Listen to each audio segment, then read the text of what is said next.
My best friend rejected me and said she was too much for me to handle, and now that I found someone else and am dating, she's mad at me and calling me a traitor.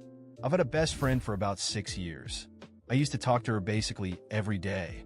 We were really close, and for about the last 3 years I've been telling her I have feelings for her. However, she always brushes it off, makes jokes, says she'll think about it, but never gives me a direct answer. Obviously, this has always been tough for me, especially because she never outright rejected me, but also never accepted me either. Just kind of left me hanging, as if she was still deciding if she wanted to be with me or nothing. Recently, though, I just couldn't take it anymore.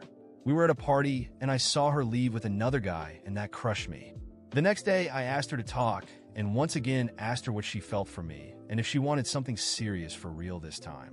I told her that if she didn't want it, she just needed to say so, and I'd let it go. But I couldn't handle her stringing me along and saying she needed to think about it if she had no intention of being with me. Once again, she told me to stop bringing it up and that she was still thinking about it and didn't want to be rushed. But this time I told her I wanted an answer now. That's when she got mad and said she was way out of my league, that she would never actually want me, and that just being my friend was already more than enough for her, so I should stop bothering her.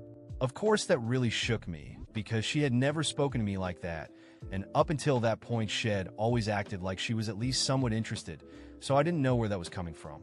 I just told her that was fine and left, and although she tried to talk to me normally after that, I responded casually, but was already thinking of cutting contact. So now 3 months later, I'm seeing someone. I wasn't even looking for anyone because I was still feeling pretty down about my friend, but this girl just showed up. We started talking, and honestly, she's amazing. We're not officially dating yet, but we're close, and Eve almost completely moved on from the feelings I had for my friend.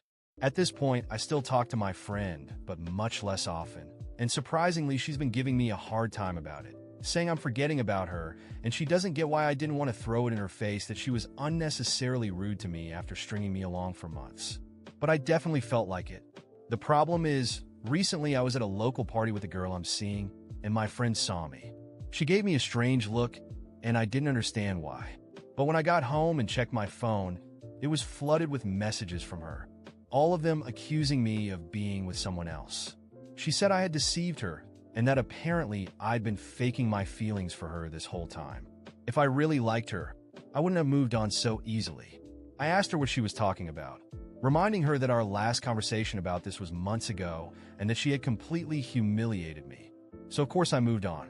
She said she was still thinking about it, and that I never told her I had moved on. So catching me like this was basically like I'd cheated on her, and now she wanted to talk in person about it.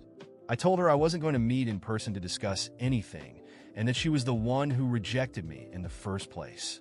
If she wanted to be with me, she should have said something before I found someone else.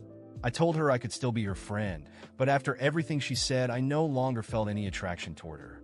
She insisted that she wanted to talk about it in person and was already on her way to my house.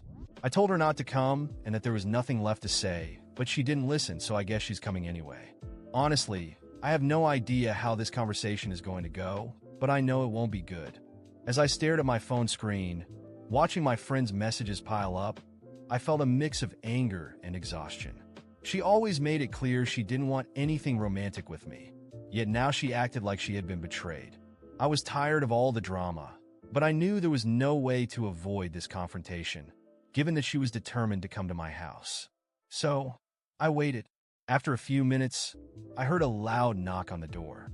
I took a deep breath before opening it, and there she was standing with eyes full of rage and maybe even some hurt. She looked like she was on the verge of tears, but I couldn't bring myself to feel bad for her at that moment. I had already given everything I had trying to understand what she wanted, but now there was no more room for illusions. "Why did you do this to me?" she blurted out the moment I opened the door, her voice trembling with indignation. "You said you liked me. How could you be with someone else now?" I kept the door open, letting her in. I didn't want the neighbors to hear this argument, which promised to be intense. I closed the door and turned to face her. "How did I do this to you?" I repeated incredulously, laughing bitterly. "I spent years trying to be with you. Years. I asked you for answers, for clarity, for honesty, and what did you do? You threw me aside, told me to forget it, that I wasn't good enough for you. So why now, when I'm finally trying to move on, Do you act like I owe you something? She huffed, her eyes welling up with tears that she was fighting to hold back. I was thinking, I didn't want to rush things. You know these feelings aren't simple. I thought you'd wait for me. Wait. I cut her off, my voice louder than I intended. Wait for what? Exactly. You never gave me anything to wait for. You left me in limbo, acting like I was just a backup plan. And when I asked for an answer, when I said I couldn't live in that uncertainty anymore, you didn't think twice before humiliating me. And now you expect me to apologize for not continuing to wait around while you decide? She fell silent, her anger giving way to a glimpse of insecurity. It wasn't common for her to hear this tone from me. For so long, I had been submissive to her whims, always willing to give in, to forgive, to wait. I just didn't know what I wanted, she finally said, her voice lower, almost a whisper. But now I know. And seeing you with her, I realized I could lose you. I shook my head, feeling a lump in my throat. Part of me had waited for those words for a long time. I wanted to hear that she finally wanted me, that she had realized my worth. But now that those words had been said, they had no impact. They felt empty, too late. I looked at her and saw someone who was only acting out of fear of losing control over me. You don't get it, do you? I said, trying to keep my voice steady. It's not that you want me. It's that you don't want me to be with anyone else. You like knowing I was always available, that I wouldn't go anywhere, no matter what you did or said. But now that I'm trying to be happy with someone else, it bothers you. This isn't love, it's ego. You just don't like losing control. She stood there, stunned, and tears finally began to roll down her face. For the first time, she seemed to understand what she had done. But even then, she tried to argue. That's not true. I was just confused. I raised my hand, signaling for her to stop. I didn't want to hear any more empty excuses. It doesn't matter now. I'm over it. I found someone who really wants to be with me, who makes me feel valued without me having to beg for it. And honestly, I deserve that. I deserve someone who won't leave me waiting while they decide if I'm good enough. You rejected me, and I accepted that. Now, I'm moving on, and you need to accept that too. She tried to step closer, holding onto my arm, her eyes wide, a last desperate attempt. Please give me another chance. I can be that person for you. I promise. I just didn't realize it before, but now I know what I want. I gently but firmly pulled away. I felt sad, but not regretful. This was the closure I needed, even if it was painful. You had all the chances. I gave you everything I could, and you didn't want it. Now it's too late. I don't feel the same way anymore, and I can't keep being your backup plan. I hope you find what you're looking for, but it won't be with me. She stood there, motionless, as I opened the door for her to leave. Her eyes were filled with tears, and I could see that she finally understood that she had lost. I didn't want to be cruel, but I knew I had to be firm. Goodbye, I said simply, and without another word, she left, sobbing quietly.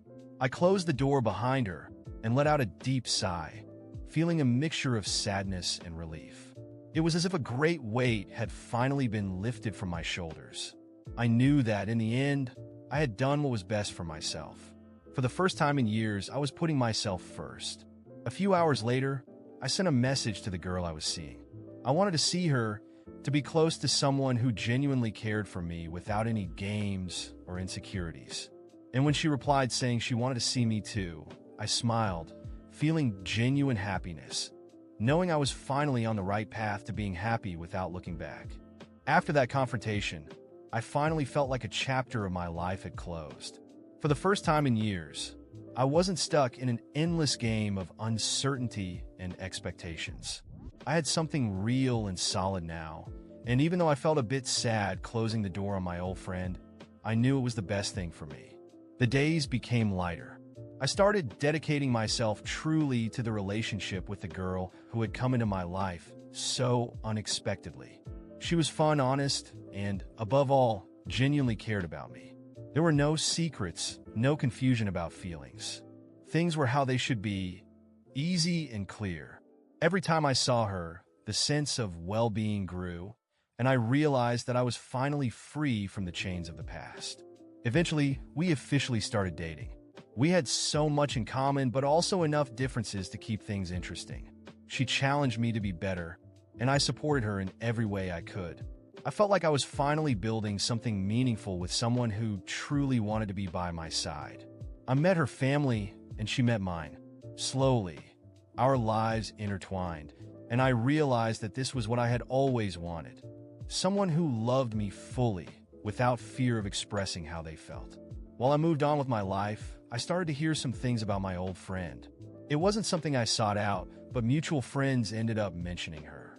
Apparently, after our argument, she began distancing herself from our group. She wasn't as present at parties or gatherings, and when she did show up, she always seemed distant. Some friends said she seemed down, had started drinking more than usual, and seemed to be avoiding people. I had mixed feelings about it. Part of me worried about her. After all, despite everything, we had been friends for many years. But another part of me couldn't forget all she had done, how she had manipulated me and discarded me so many times. She always thought she was in control, thought I'd always be there waiting, and now that I had moved on, it seemed like her world was falling apart. One night, while my girlfriend and I were at dinner with some friends, one of them mentioned they had seen my old friend at a bar, completely drunk and crying. He said it casually, just commenting on how different she seemed. My girlfriend, who knew the whole story, squeezed my hand under the table, as if to say that I didn't need to pay attention to that. And she was right.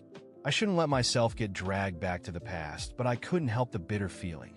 She always made me feel like I wasn't good enough, that she was out of my league, and now she was the one hitting rock bottom while I was finally finding happiness. A few weeks later, I received a message from her. It was the first time she had reached out since that night she came to my house. The message was short, just asking to talk. I stared at the screen, wondering what I should do. Part of me wanted to ignore it, simply delete the message and move on. But another part knew that maybe she genuinely needed help. However, I couldn't be that person for her. I couldn't go back to being the safety net that she had discarded so many times. I decided to respond simply. I told her that I hoped she was doing well, but that I didn't think it would be a good idea for us to meet. I was honest. I had moved on, I was happy, and I didn't think it was fair to my girlfriend to reopen old wounds. I wished her the best and ended the conversation there. She didn't reply, and I knew that probably hurt her, but it was the best thing for both of us. Over time, the stories about her became less frequent. I stopped hearing about her drunken nights or failed relationships. She seemed to have disappeared from our social circle, and I didn't make an effort to find out where she was. It wasn't out of a lack of empathy, but because I knew that to truly be happy, I needed to leave all of that behind. My life, on the other hand, kept getting better. My career was advancing, my relationship was strong, and I was surrounded by people who valued me. My girlfriend and I decided to move into an apartment together, a place just for us, and that brought a sense of a fresh start that I so badly needed. Every day, I felt like I was building a new version of myself, more confident, more secure, happier. Sometimes, when I was alone and my mind wandered, I would wonder what would have happened if she had been honest with me from the start. Maybe we would have worked out, maybe not. But then I looked at my current life and knew that I was exactly where I needed to be. That uncertainty, that constant maybe, was left behind. Now I had something concrete, something real. I heard about her again almost a year later. A mutual friend mentioned that she had moved to another city, apparently trying to start over. He said she was working at a job she didn't really like and living alone. When I asked if she seemed okay, he hesitated before saying that she seemed more lost than ever. It was sad, of course, but there was nothing more I could do. I had tried to be there for her for so many years, and she never gave me the space. Looking at it all, I realized that sometimes some people just aren't ready to receive the love we want to give. I loved her, truly, but she wasn't ready for it.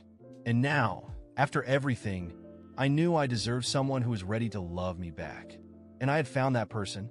As I got ready for dinner with my girlfriend, watching her smile while she talked about our future plans, I felt a deep sense of peace.